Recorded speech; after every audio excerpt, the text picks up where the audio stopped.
他就说的，大哥，你说你因为法轮功蹲了10年监狱，你觉得值吗？28岁蹲到38岁，10年，说一个人能有几个青春呢？我丈夫就说的，我用这10年的不转化、不认罪，证明我师父是清白的，我是没有罪的。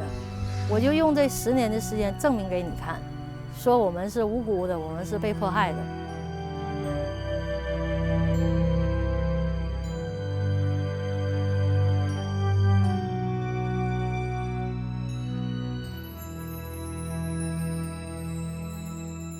开庭的时候，我的家里人也去了。法官说：“你要是当庭认罪的话，我们就当庭无罪释放你；你要是当庭不认罪，我就给你按最重的判。”我丈夫说：“一句不练就当庭释放，一句练就给我按最重的判，这是什么法律？我不能没有良心。我要是不练法轮功，我现在早都截肢了。”或许命都没了。我因为练了法轮功，有了好的身体，我现在结婚有了孩子了，我不能污蔑法轮功，我不能污蔑我师父，没有师父就没有我的今天。我就是说法轮大法好，我是没有罪的。法官就给他判了10年。从2000年的12月26号到2010年的12月26号。我丈夫因为信仰坐了整整10年的冤狱，被迫害的5脏都不行了，肺子都烂没了。出狱后1年离开了人世，年仅39岁。我丈夫李尚荣1992年的时候得了一种非常难治的血管病——脉管炎，他母亲带着他四处求医，治了3年也治不好。他从沈阳建工学院毕业以后呢，分配了工作，也不能去上班，因为他的脚不能着地，疼。当时他的脚趾头冒的都已经不是白脓了，他告诉我说冒的是白浆。上专治脉管炎的地方治了，医生说治不了了，截肢吧，黑到哪儿截到哪儿。他当时很绝望啊，都不想活了。后来他练法轮功不到1年的时间，脚就彻底的好了。我婆婆跟他儿子一块儿练，他的糖尿病啊、红斑狼疮啊、甲状腺病也好了。我老公公呢是沈阳东北建筑设计院的高级工程师，以前是个无神论者，亲眼看到我丈夫和我老婆婆身体上的变化，他也走入了法轮功修炼。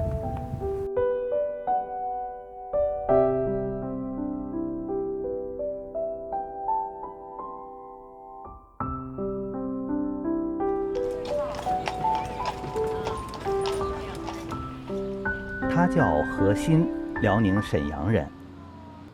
1年前，他和15岁的儿子李洪祥作为联合国难民来到美国费城，是到这个城市落脚的新移民。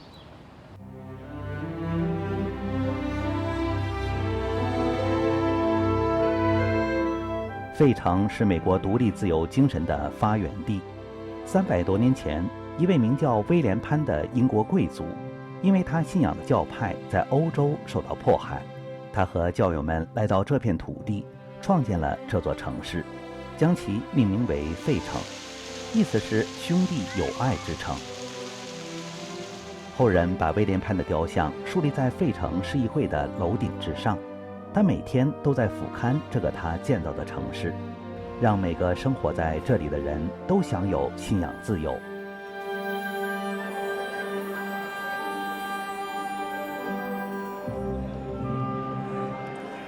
自由钟是美国自由与公正精神的象征，自由的代价从来很高，但我愿意为之付出。此时的何鑫更懂得这句话的含义。10几年来，法轮功学员一直站在抵制邪恶、争取信仰自由的最前沿。在迫害之前，很多人都知道法轮功的祛病健身效果是很好的，而且呢，邻居啊，同事啊、亲属啊都知道我们是好人。冬天的时候呢，下大雪了，我们会早早的起大早就去扫雪。平时我们的为人也都很好，但是在99年7月份以后，我的邻居看我的眼神都变了，远远的就是看着我过来就躲着我们，因为中共在电视上、报纸上，所有的媒体上都污蔑我们法轮功，我说我们杀人啊、自杀呀，还有那个精神病啊，就是所谓的1400例。我们没有任何一个可以说话的地方。上访的同修去呢，一抓就是一批，没有办法，我们只好去挂法轮大法好的旗，自己呢印制传单，向世人讲述法轮功的真相。我们刚结婚的时候呢，家里给了我们一些钱，我和丈夫呢就把这些钱拿出来买了打印机和复印机。为了不连累家里的人，我们就上外面租房子去住。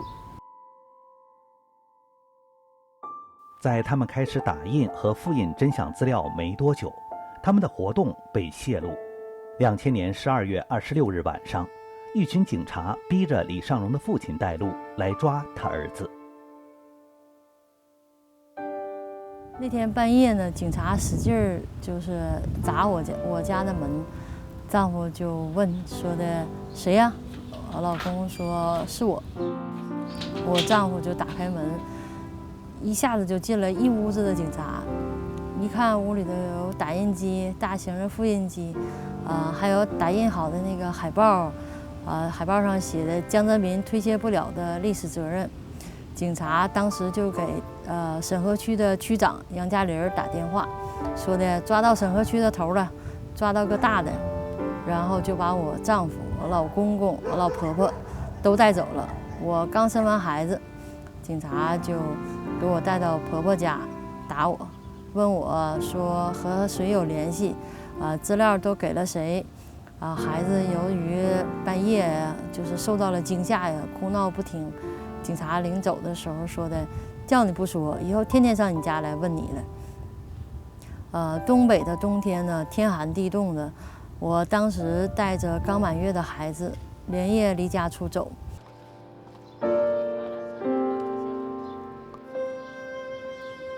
李尚荣生前是这样记述当时发生的事情。我爸爸是这样写的：2000年12月26日晚，以杨嘉林为首的10多个警察对我家进行了非法查抄，抄走2批箱大法书籍、电脑、打印机、复印机、真相传单以及和大法有关的一切物品，价值2万多元，没出任何手续。当时我和父母被带到南塔派出所，遭到杨嘉林、刘军、金岩、雷伟等，还有其他警察姓名不详。警察非法审讯，妻子被带到父母家。为了避免被迫害，妻子连夜带着孩子流离失所了。当时外面天寒地冻，我则被关押到东陵区看守所。在那儿，我因为正常练功被管教殴打，并密板7天，带脚镣固定板上，再把手铐套在脚镣上，生活不能自理。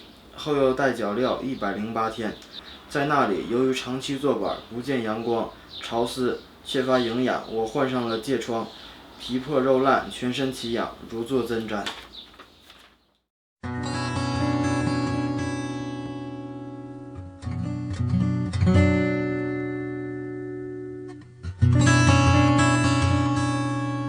1年以后，李尚荣的案子开庭，他被判了10年。2005年6月，李尚荣在瓦房店监狱关押期间，何鑫带着4岁多的儿子去看他，结果警察以所谓网上通缉犯的名义，把何鑫也抓起来了。Now that I've grown old, another emotional winter.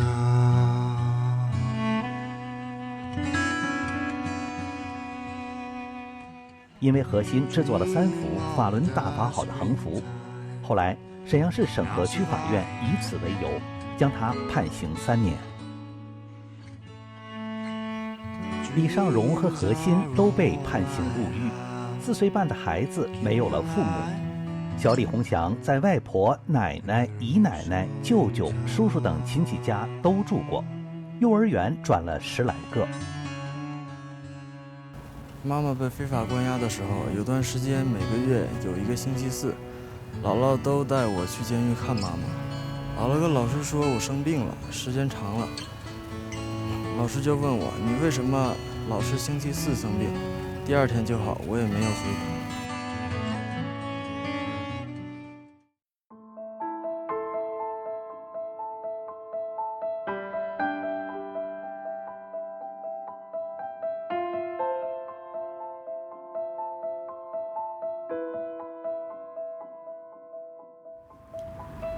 2006年初，我被送到了辽宁省女子监狱。警察指使犯人把我的被褥全部划开，把我的衣服没收，然后送到那个监舍的那个小黑屋强制转化，之后又送到监区做奴工。白天在车间做不完，晚上还要带回监舍接着做。这种高强度的奴役呢，一直持续到我快出监狱的时候。等我出监狱的时候，我被迫害的已经食水不进了，吃什么吐什么，自己已经不能单独行走了。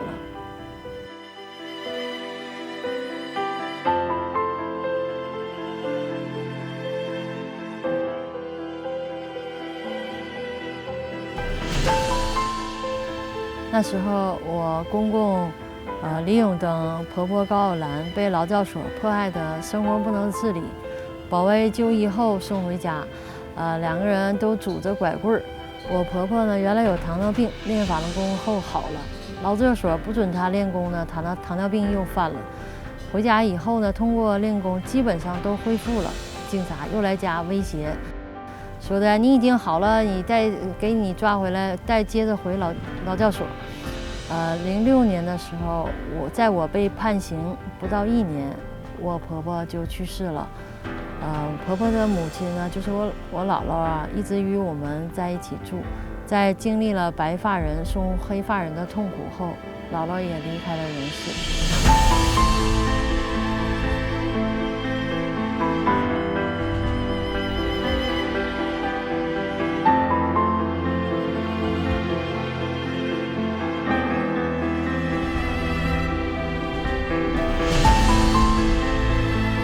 李尚荣被抓后，先在看守所关了2年，后来转到瓦房店监狱关了5年。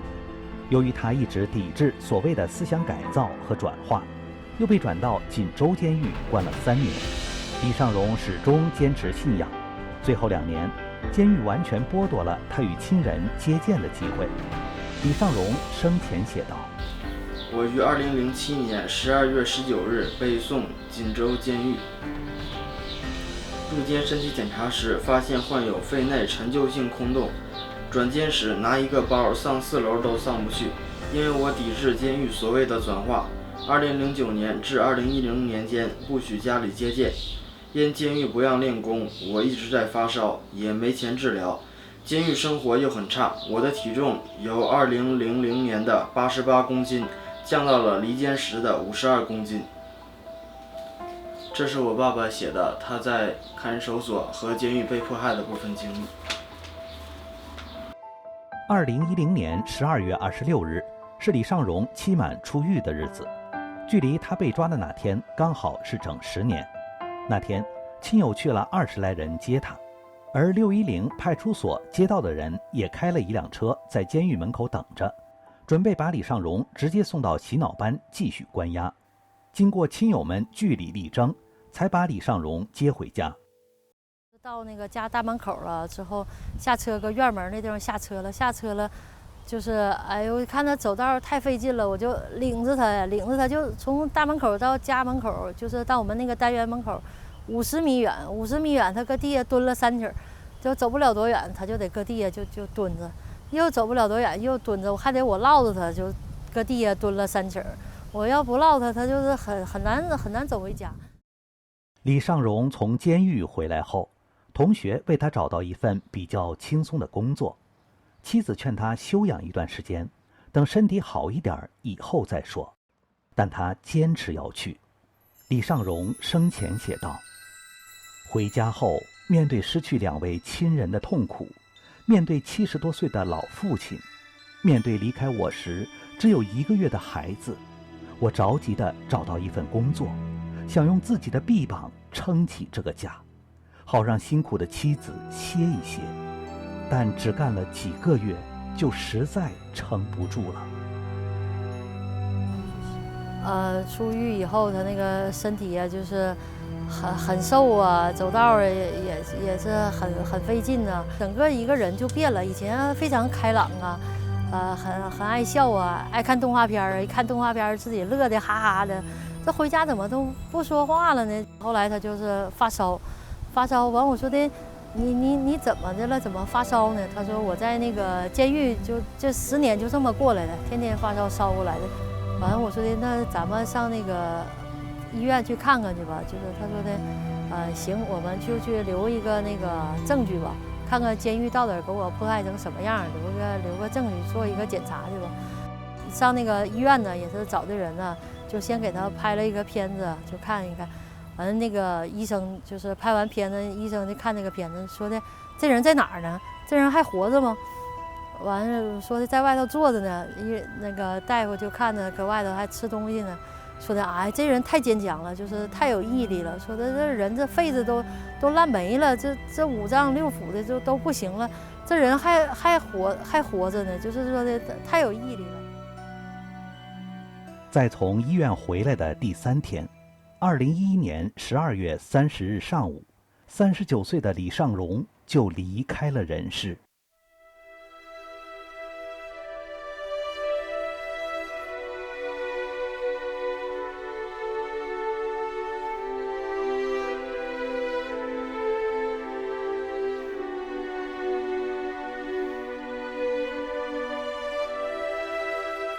走了之后完事儿，我就非常难过嘛，我就觉得10年就是太累了，就是平时喘气儿啊，就是都喘得很费劲啊，就是经常喘气儿，要深深的深吸气啊，就是那么喘。我妈说你咋的了？你怎么就是总是这么喘气儿呢？过后我就想，可能是压力太大了吧。我说我就挺了这么多年的，咬着牙挺着，我还就很多话都不敢跟家里人说，我就挺着。我就盼着他回来呀，以后就是说很多事儿能替我分担一下，但是他就又死了，就觉得整个就是都塌了，就是没有什么，就觉得什么都没有意义了，什么事儿也不想干呢，天天就带着孩子就是上外头坐车去，不愿意在家里待着，带孩子上外头坐公共汽车呀，坐一个车上一个车就坐到终点站就坐完这个车再倒那个车就坐呀，就不想回家。就是回家就怕看到家里那些东西，心里头就是心难受吧。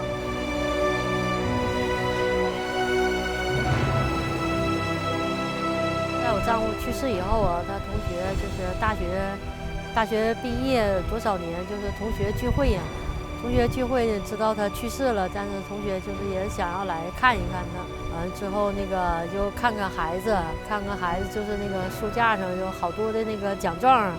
完就说的那个，哎呀，你这么多年一个人带孩子很不容易啊。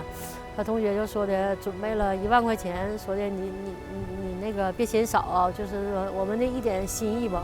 我就说什么不要啊，他们就说的那不行，那个这是我们的一点心意，就你千万不要拒绝咱们。我就说的那个关键你们得了解他是因为什么死的。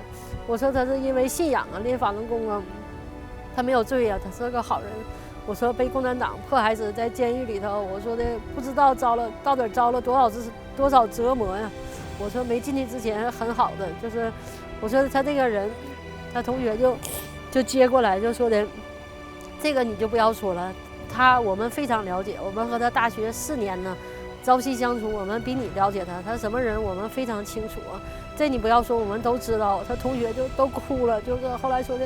那个你保重吧，你好好带好孩子吧，就是替李尚荣带好孩子。那个我们全清楚，我们都懂。他同学就不跟我说了，就哭了。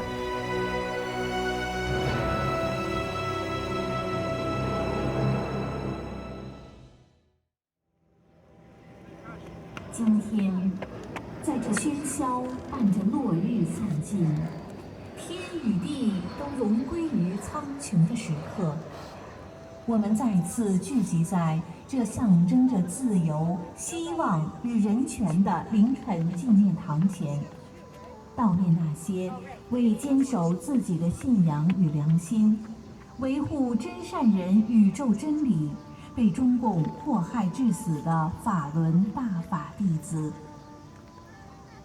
1999年7月20日，中共独裁者动用手中的国家机器与媒体，对上亿修炼真善忍的法轮功民众开始了一场史无前例的残酷迫害。17个年头，在人类的历史长河里，短暂的如昙花一现。17个酷暑寒冬，于苍茫的人生旅程中，却是一代人的时光。17年来，每年720的前后，夕阳西落，夜幕低垂，美国首都华盛顿肃静中燃起一片片烛光。一群群信仰真善忍的修炼者比邻而坐，手持烛光，悼念那些被邪恶迫害、失去生命的法轮功英灵。此时，手中的蜡烛滴滴似泪，讲述着这场人类历史上对正信最残酷、对善良最邪恶的迫害。